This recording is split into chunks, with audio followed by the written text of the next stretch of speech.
Hello fellow home cooks! Today we're going to cook sweet and sour pork.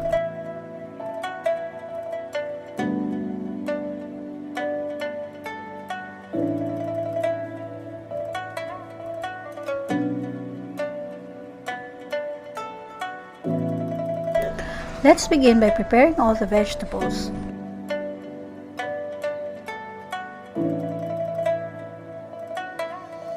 After cutting all the vegetables and the pork into cubes,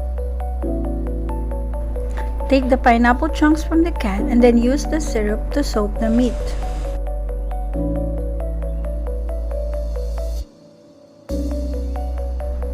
It's now time for us to make the batter.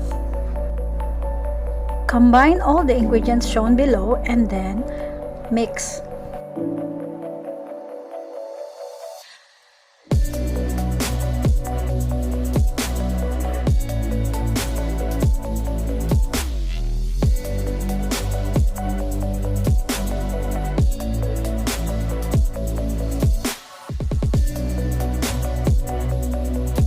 After that, all the ingredients should be ready. Here are all the ingredients that you will need.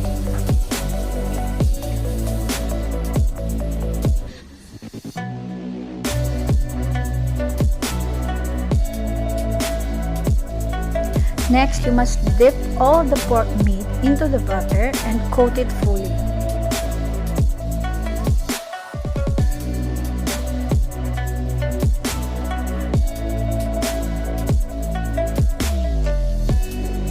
After that, you must create the sauce.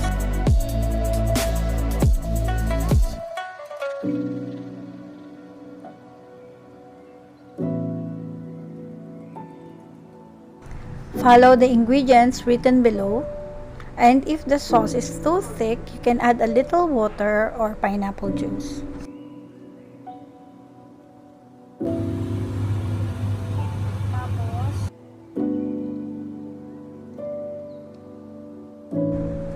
After making the sauce, it's now time to deep fry the pork.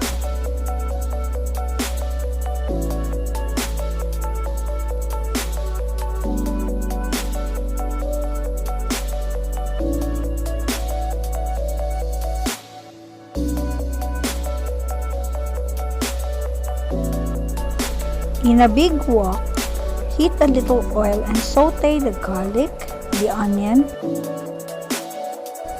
the peppers, carrots, and tomatoes. Then add the pineapple chunks.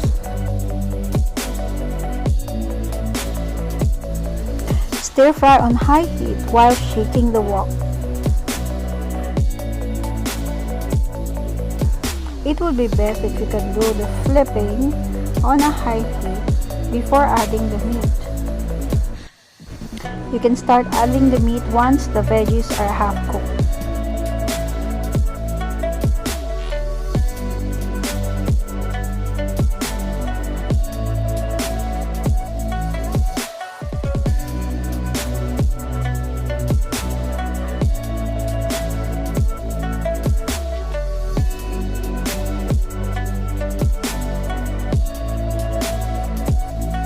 Lastly, add the sweet and sour sauce and mix all together gently before switching off the heat.